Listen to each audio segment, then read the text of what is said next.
नमस्कार मित्रांनो, राज्यभरातील शेतकऱ्यांचे मार्च, एप्रिल व मे 2026 या कालावधीत अवकाळी पावसाने खूप मोठे नुकसान झाले होते. अवकाळीने बाधित झालेल्या शेतकऱ्यांना 335 कोटीच्या मदतीस शासनाकडून मंजुरी देण्यात आलेली आहे. मार्च, एप्रिल व मे 2026 या कालावधीतील राज्यातील विविध भागामध्ये झालेल्या अवकाळी पाऊस, वादळी वारे आणि नैसर्गिक आपत्तीमुळे शेती पिके तसेच फळबागाचे मोठ्या प्रमाणात नुकसान झाले होते. या बाधित शेतकऱ्यांना तातडीचा दिलासा देण्यासाठी 334 कोटी 98 लाख रुपयाच्या मदतीस शासनाकडून मंजुरी देण्यात आली आहे. राज्यातील 2,67,656 शेतकरी आणि 1,63,778 हेक्टर क्षेत्र अवकाळी पावसामुळे बाधित झाले होते.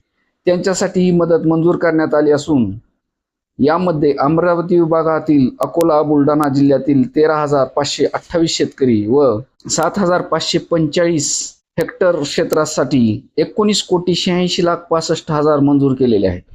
नागपूर विभागातील भंडारा, गडचिरोली, नागपूर, वर्धा आणि चंद्रपूर जिल्ह्यासाठी 14,613 शेतकऱ्यासाठी आणि 8,160 हेक्टरसाठी बाधित क्षेत्रासाठी 17 कोटी 34 लाख 97 हजार रुपये मदत शासनाकडून मंजूर करण्यात आले आहे आणि तशा प्रकारचे GR ही काढून शासनाकडून माहिती देण्यात आलेली आहे.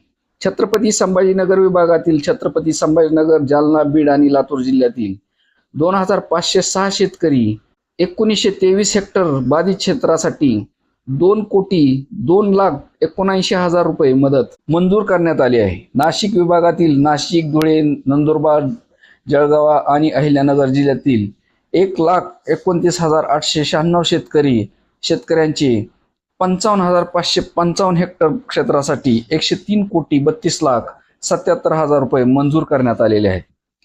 कोकण विभागातील ठाणे, पालघर, रायगड, रत्नागिरी आणि सिंधुदुर्ग जिल्ह्यातील 1,35,751 शेतकऱ्यांच्या 92,362 हेक्टर क्षेत्रासाठी सर्वाधिक 209 कोटी 10 लाख 6 हजार रुपये मदत मंजूर करून शासनाने या शेतकऱ्यांना दिलासा देण्याचा प्रयत्न केलेला आहे.